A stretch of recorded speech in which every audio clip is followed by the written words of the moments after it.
ബിസ്മില്ലാഹിർ റഹ്മാനിർ റഹീം അൽഹംദുലില്ലാഹി റബ്ബിൽ ആലമീൻ. അപ്പോൾ ബിസ്മി ഇതിൻ്റെ അർത്ഥം നമ്മൾ പറഞ്ഞു അല്ലേ.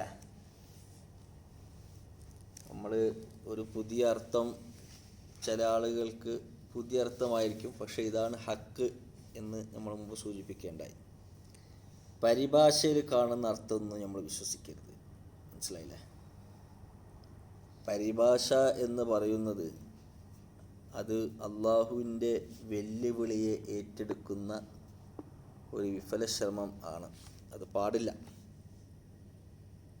അള്ളാഹു സുബ്ഹാനഹു വ തആല വിശുദ്ധ ഖുർആനിൽ പറഞ്ഞു, വഇൻ കുൻതും ഫീ റൈബിൻ മിമ്മാ നസ്സൽനാ അലാ അബ്ദിനാ ഫഅ്തു ബിസൂറ മിൻ മിസ്ലിഹി വദഉ ശുഹദാഅക്കും മിൻ ദൂനില്ലാഹി ഇൻ കുൻതും സാദിഖീൻ. സൂറ അൽ-ബഖറ. നമ്മുടെ ഈ ദാസൻ്റെ അഥവാ മുത്തുനബി സല്ലല്ലാഹു അലൈഹി വസല്ലമ തങ്ങളുടെ മേൽ അവതരിപ്പിച്ച ഈ വിശുദ്ധ ഖുർആന് നിങ്ങൾക്ക് വല്ല ഡൗട്ട്സും ഉണ്ടെങ്കിൽ, വിമർശനമുണ്ടെങ്കിൽ എന്താക്കണം?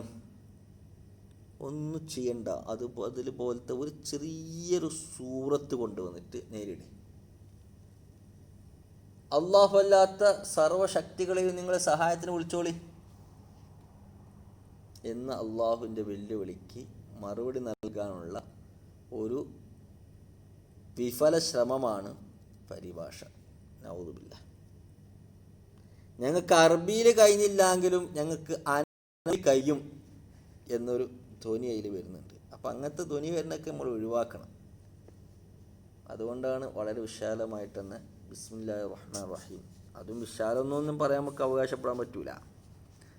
കാരണം ഇമാം അലി ഇബ്നു അബി ത്വാലിബ് റളിയല്ലാഹു അൻഹു പറഞ്ഞത് എന്താണ്? ബിസ്മില്ലാഹിർ റഹ്മാനിർ റഹീം എന്നതിലെ ബാഇനെ എങ്ങാനും ഞാൻ വ്യാഖ്യാനിക്കാൻ നിന്നാൽ, അതിനെ വിശദീകരിച്ചാൽ, അങ്ങനെ വിശദീകരിച്ചുകൊണ്ട് ഞാൻ ഗ്രന്ഥങ്ങൾ എഴുതിയാൽ, ആ ബാഇനെ മാത്രം വിശദീകരിച്ച ഗ്രന്ഥങ്ങൾ ചുമക്കാൻ എത്ര ഒട്ടകങ്ങൾ വേണ്ടി വരുന്നു പറഞ്ഞത്? 70 ഒട്ടകങ്ങൾ. എത്ര? 70 ഒട്ടകങ്ങൾ വേണ്ടി വരും. മനസ്സിലായില്ല? അപ്പം അലിയാർ തങ്ങളുടെ ഇൽമ എന്ത് ഇൽമ! അലിയാർ തങ്ങൾക്ക് ആ ഇൽമ പഠിപ്പിച്ച മുത്ത് മുഹമ്മദ് മുസ്തഫ സ്വല്ലല്ലാഹു അലൈഹി വസല്ലമ തങ്ങളുടെ ഇൽമ എത്ര വലിയ ഇൽമാണ്! ആ തങ്ങൾക്ക് ഇൽമ പകർന്നു കൊടുത്ത അള്ളാഹുവിൻ്റെ ജ്ഞാനം എത്ര വലുതാണ്! ഒരൊട്ടകത്തിൽ എത്ര കിതാബ് കൊള്ളും? എൻ്റെ കയ്യിലൊരു കിതാബുണ്ട്. ഇത് ഏകദേശം ഒരു 600-700 പേജുണ്ട്. ഇങ്ങനത്തെ കിതാബ് എത്ര ഒട്ടകത്തിൻ്റെ മുകളിൽ കൊള്ളും? അങ്ങനത്തെ 70 ഒട്ടകം വേണം. മനസ്സിലായില്ലേ? അതിൽ ബിസ്മില്ലാഹിർ റഹ്മാനിർ റഹീമിൻ്റെ ബാഇനെ കുറിച്ചാണ് അതിൽ വിശദീകരിച്ചത്. ബാക്കി സീന് മുതൽ മിനൽ ജിന്നത്തി വന്നാസ് വരെ എന്നിവരൊക്കെ എടുക്കുകയാണ്. ഇമാം അബുൽ ഹസൻ അഷ്അരി റളിയല്ലാഹു അൻഹു, ഇമാം സുന്ന, ഇമാം ഇബ്നു ഹജർ ഹൈതമി റളിയല്ലാഹു അൻഹു പറഞ്ഞ എന്താണ്? അഹ്ലുസ് സുന്നത്തി വൽ ജമാഅ എന്ന് പറഞ്ഞാൽ കർമ്മപരമായിട്ട് 4-ൽ ഒരു മദ്ഹബ് സ്വീകരിക്കുകയും, അഥവാ ഷാഫിഈ, ഹനഫി, മാലിക്കി, ഹംബലി മദ്ഹബ് സ്വീകരിക്കുകയും, വിശ്വാസപരമായിട്ട് 2 സരണികൾ, ഒന്ന് ഇമാം അഷ്അരി തങ്ങളുടെ അഷ്അരി മദ്ഹബും ഇമാം മാത്തുരി തങ്ങളുടെ മാത്തുരി മദ്ഹബ് സ്വീകരിക്കുന്നവരാണ്. അതിലും അഷ്അരി മദ്ഹബിൻ്റെ ഇമാമായ അബുൽ ഹസൻ അഷ്അരി റളിയല്ലാഹു അൻഹു വിശുദ്ധ ഖുർആൻ തഫ്സീർ എഴുതിയത് 600 വാള്യങ്ങളാണ്. ചിന്തിക്കണം. മനസ്സിലായില്ലേ? ഞമ്മക്ക് അതൊന്നും കണ്ടിട്ടില്ല. നമ്മൾ വലിയ ആളാക്കുകയാണ്. ഒരു പരിഭാഷ വായിച്ചിട്ടാകുമ്പോഴേക്കും എല്ലാം ആയി. അള്ളാഹ് കാക്കട്ടെ.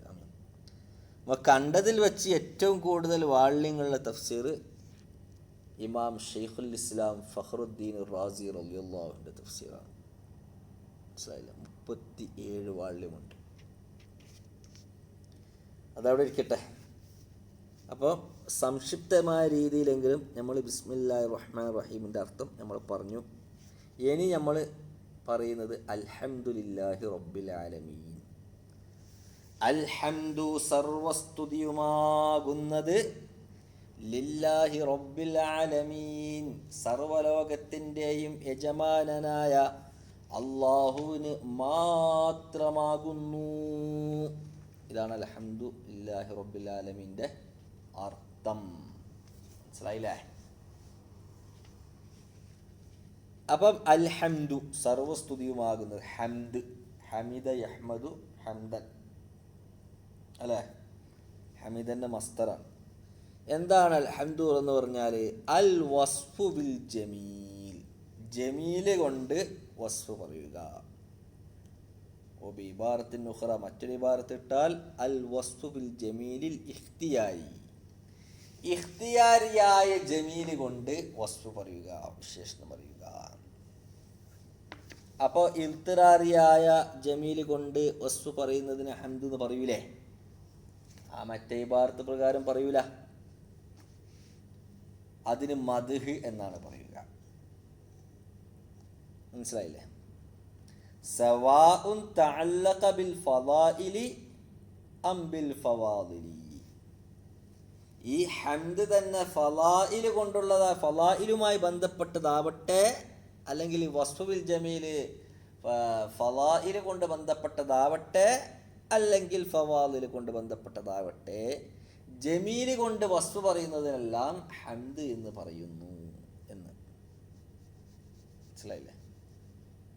ഒരേ ആളുടെ ജമീലായ വസ്ഫിൻ്റെ അസർ മറ്റുള്ളവരിലേക്ക് വിട്ടുകിടക്കുന്നതിന് ഫളാഇൽ എന്ന്, അല്ല വിട്ടുകിടക്കാത്തതിന് ഫളാഇൽ എന്നും വിട്ടുകിടക്കുന്നതിന് ഫവാദിൽ എന്നും പറയുന്നു. മനസ്സിലായില്ലേ?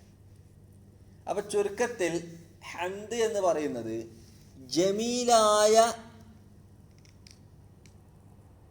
കാര്യത്തെ കൊണ്ട് വസ്ഫ് പറയുക, നല്ല കാര്യം. പക്ഷേ ഈ നല്ല കാര്യം ഇഖ്തിയാരി ആയിരിക്കണം എന്ന് പറയുമ്പോൾ എന്തായി?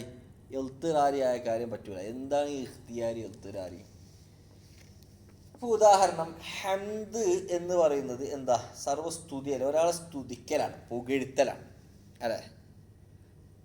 അതിന് ഹംദ് എന്ന പദം എവിടെ ഉപയോഗിക്കും? അതല്ലാത്ത മദ്ഹ് എവിടെ ഉപയോഗിക്കും? ഇതാണ് നമ്മളിവിടെ നോക്കുന്നത്. അപ്പോൾ ഒരാൾ പുകഴ്ത്തണം. ഒരാൾ, നമുക്കിപ്പോൾ ഉദാഹരണം പറഞ്ഞാൽ, ഒരാൾ കഷ്ടപ്പെട്ട് പഠിച്ച് ആലിമായി, ഹാഫിളായി, ആലിമായി, അങ്ങനെ ഓന് വലിയ നിലയിലെത്തുമ്പോൾ നമ്മൾ ഓനെന്താക്കും? വായിട്ടും പുകഴ്ത്തും അല്ലേ? അപ്പം നമുക്ക് എന്താക്കാം? ഹമിത്തുഹു ബിൽ ഇൽമിഹി, അല്ലെങ്കിൽ ബി ഇൽമിഹി ഒബി ഹിഫ്ളിഹി എന്ന് പറയാം. അവൻ ഇൽമു പഠിച്ചത് കൊണ്ട്, അവൻ ഹാഫിളായതുകൊണ്ട് ഞാൻ ഓനെ ഹംദ് ചെയ്യുന്നു, സ്തുതിക്കുന്നു എന്ന് പറയാം. അത് ഓന് സ്വയം ഉണ്ടാക്കിയതാണ്, ഇഖ്തിയാരിയാണ്. മനസ്സിലായില്ലേ? ഓന് സ്വന്തം ഇഷ്ടപ്രകാരം ഇഷ്ടപ്പെട്ട് കഷ്ടപ്പെട്ട് പഠിച്ചിട്ടുണ്ടാക്കിയതാണത്. ഇനി ഇൽത്തിറാരി എന്ന് പറഞ്ഞാലാ, നമുക്ക് പുകഴ്ത്തേണ്ട, അവനെ പിന്നെ വാഴ്ത്തേണ്ട ഒരു കാര്യം എൻ്റെ കയ്യിലുണ്ട്. മനസ്സിലായില്ലേ? നല്ല സുന്ദരനാണ് ആൾ, മനസ്സിലായത്? നല്ല ബുദ്ധിമാനാണ്, നല്ല പിന്നെ സ്വരമാധുര്യത്തിന് ഉടമയാണ് അവൻ എന്ന് പറയാം. പക്ഷെ ഈ പറയപ്പെട്ട സൗന്ദര്യം, ബുദ്ധി, ഇതൊന്നും ഓന് അധ്വാനിച്ച് കഷ്ടപ്പെട്ടുണ്ടാക്കിയൊന്നല്ല. അത് അല്ലാഹു സുബ്ഹാനഹു വ തആലയുടെ ഖിൽഖത്തിൽ തന്നെ കൊടുത്തതാണ്. അതിനാണ് ഇൽത്തിറാരി എന്ന് പറയാം. അപ്പോൾ ഹമിത്തുഹു ബി ഹുസ്നിഹി, ഹമിത്തുഹു ബി ജമാലിഹി എന്നൊന്നും പറയില്ല, അവിടെ മദഹ്തു എന്നാണ് പറയാം. മനസ്സിലായില്ലേ? അവിടെ മദ്ഹ്. അപ്പം ഹംദും മദ്ഹും തമ്മിൽ വ്യത്യാസമുണ്ട്. ഹംദ് എന്ന് പറയുന്നത് സ്വയേഷ്ടപ്രകാരം പിന്നെ ജമീലായ ഒരു കാര്യത്തിൻ്റെ മേൽ വസ്ഫ് പറയാണ്. വസ്ഫ് എന്ന് പറയുന്നത് അങ്ങനെ സ്വയേഷ്ടപ്രകാരം ചെയ്യുന്നതല്ല, ഇൽത്തിറാരിയായി ചെയ്യുന്ന, പിന്നെ ഇൽത്തിറാരിയായി ഉണ്ടാവുന്ന ഒരു ജമീലായ കാര്യത്തിൻ്റെ മേൽ വസ്ഫ് പറയാണ്. ഇതാണ് ഹംദും മദ്ഹും തമ്മിൽ ഒരു വ്യത്യാസം. പിന്നെ ലില്ലാഹി, അള്ളാഹുവിനാകുന്നത്. നേരത്തെ നമ്മൾ അള്ളാഹിനെ കുറിച്ച് പറഞ്ഞല്ലോ, അൽഹംദുവിൻ്റെ മുസ്തഹിഖ്, അർഹനാക്കുന്നവൻ അള്ളാഹു ആണ്. അപ്പം നമ്മളിവിടെ അർത്ഥം വെക്കുമ്പോൾ ഒരു കാര്യം കൂടി പ്രത്യേകം പറഞ്ഞിട്ടുണ്ട്. എന്തെന്ന്? അള്ളാഹുവിന് മാത്രമാകുന്നു സർവസ്തുതിയുമാകുന്നത്, സർവലോകത്തിൻ്റെയും യജമാനനായ സർവ്വലോകങ്ങളുടെയും യജമാനനായ അള്ളാഹുവിന് മാത്രമാകുന്നു എന്ന് അല്ലേ. അതാണ് നമ്മൾ പറഞ്ഞിന്. അപ്പോൾ ഈ മാത്രമാകുന്നു എന്ന ഒരു അർത്ഥം എങ്ങനെ കിട്ടിയെന്നായിരിക്കും നമുക്ക് അടുത്ത സംശയം ഉണ്ടാകുന്നത്. അതിൻ്റെ മറുപടി പിന്നെ ഇതാണ്. എന്ത്? ഇവിടെ അൽഹംദു എന്നുള്ളത് മുസ്നദ് ഇലൈഹിയാണ് അല്ലേ, ആണ്. ഈ മുസ്നദ് ഇലൈഹി അതിൽ അലിഫ്ലാം ഉണ്ടല്ലോ, അത് ജിൻസിൻ്റെ അലിഫ്ലാമാണ്. ജിൻസിൻ്റെ അലിഫ്ലാം കൊണ്ട് മാരിഫയാക്കപ്പെട്ട മുസ്നദ് ഇലൈഹി അത് മുസ്നദിൻ്റെ മേൽ കസ്ർ ചെയ്യുന്നതിനെ ഫായിദൊപ്പിക്കും. അപ്പോൾ മാത്രമാകുന്നു എന്നർത്ഥം അവിടെ കിട്ടും. മനസ്സിലായില്ലേ? പിന്നെ എന്തുകൊണ്ട് ഇസ്മിയായ ജുംലയുടെ കൊണ്ടുവന്നു എന്ന ചർച്ചകൾ വേറെ ഉണ്ട്. അത് ഒറ്റ മറുപടി പറയുന്നത് പിന്നെ ദവാം ഇസ്തിംറാറിൻ്റെ മേലിൽ ഫായിദൊപ്പിക്കാൻ വേണ്ടിയിട്ടാണ്.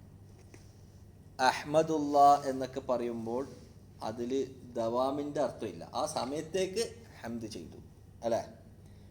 ഒരുത്തൻ ആലിമായപ്പോൾ ഹംദ് ചെയ്തു, ഒരുത്തൻ നല്ല കാര്യം കാഴ്ചവെച്ച് ജനങ്ങൾക്ക് മാതൃകയായപ്പോൾ ഹംദ് ചെയ്തു, പിന്നെ ഹംദില്ല, അവിടെ സ്റ്റോപ്പ്, മുറിഞ്ഞി. അങ്ങനെ മുറിയാതിരിക്കാൻ എന്നേക്കുമാറ്റി ഇലൽ അബദിയ മിനൽ അസലി ഇലൽ അബദി ആ അർത്ഥം കിട്ടാൻ വേണ്ടിയിട്ട് ആണ് എന്താക്കിയത്, ഇസ്മിയായ ജുംല കൊണ്ടുവന്നത്. അൽഹംദു ലില്ലാഹി റബ്ബിൽ ആലമീൻ.